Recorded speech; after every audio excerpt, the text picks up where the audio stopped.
फिर आप देख लेना, फिर हृदय नाच पड़ेगा। ये ऐसा आनंद का मार्ग है, ये ऐसा थोड़ी कि तुम्हें कोई भुलावे में डालने के लिए। क्या तुम दे दोगे? खुद भिखारी हो विषयों के, तुम दाता हो क्या? क्या दे दोगे? क्या है तुम्हारे पास? अरे सच्चिदानंद बपू भगवान श्री लालजू महाराज का जिन्होंने आश्रय लिया, उनको किसी विषयों की चाहत रखने वालों के आगे हाथ फैलाने की जरूरत है? प्रणत कामदम पद्मजार्चितम। तो क्यों वो तुम्हें प्यार कर रहे हैं? क्यों वो तुम्हें दुलार कर रहे हैं? तुम्हारे मंगल के लिए कर रहे हैं। तुमको जो मिल रहा है उसको स्वीकार कर लो तो तुम्हारा जीवन कृतार्थ हो जाएगा। क्या है तुम्हारे पास? अरे जिनके पास अपार धन है वो भी चिंता और शोक से जल रहे हैं, क्योंकि मृत्यु उनका इंतजार कर रही है। मृत्यु धन से थोड़ी हटाई जा सकती है।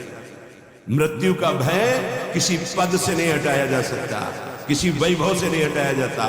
मृत्यु का प्रहार शरीर पर है। शरीर राग त्यागी ही मृत्यु भय से मुक्त है। राग का त्याग करना कोई खिलवाड़ नहीं है।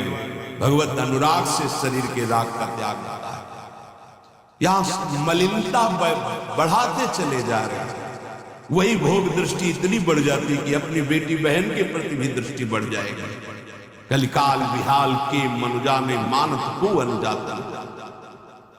चाहे वो गुरु बहन हो, चाहे वो सगी बहन हो, चाहे वो बहन के समान पूज्य हो, जब दृष्टि मलिन तो वो मलिन ही देखती चली जाएगी।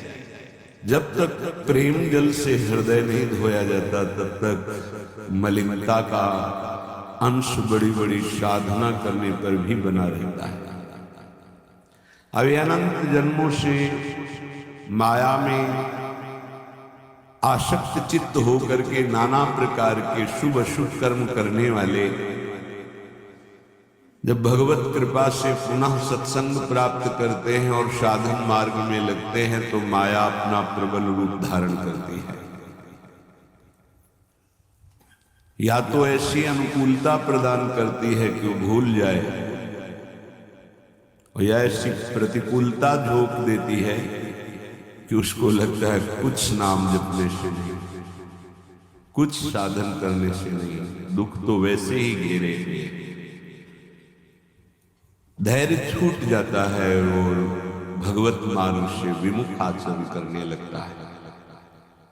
इसलिए उपासक को बहुत सरल ढंग से समझना चाहिए कि पुरानी फसल यदि बाजरा बोई है और बाजरा की रोटी मिल रही तो अगली फसल गेहूं बो दिया तो कल ही नहीं रोटी बना लोगे।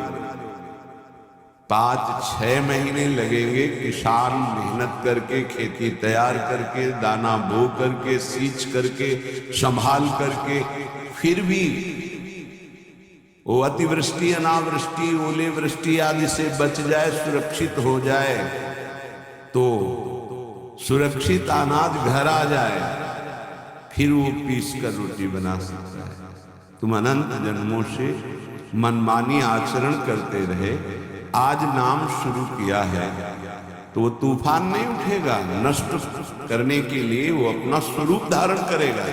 उसकी गुलामी सहते रहे हो भी, काम क्रोध लोभ मोह मद मत्सर। अब तुमको धैर्य पूर्वक नाम को पकड़े रहना। जैसे आंधी चले तो हम पहाड़ का आश्रय ले लें, हटे ना इधर उधर, तो आंधी तूफान पहाड़ को नहीं उड़ा सकती। ऐसे ही श्री भगवान कह रहे मामेव ए प्रपद्यन्ते माया में ताम तरपते। माया का तूफान आएगा पर तुम मेरे चरणों को पकड़े रहना, छोड़ना नहीं।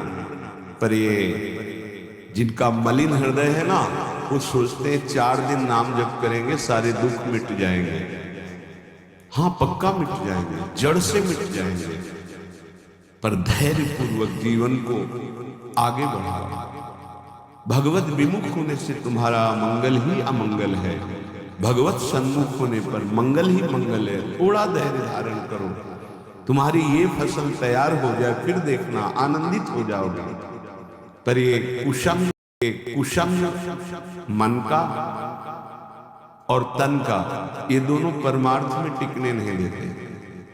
जहां ऐसे मित्र जन मिले जो गलत आचरण करने वाले होते हैं, वो पूछते हैं तुमने शराब छोड़ दिया, मांस छोड़ दिया, तुम नाम जब करने लगे कुछ लाभ हुआ?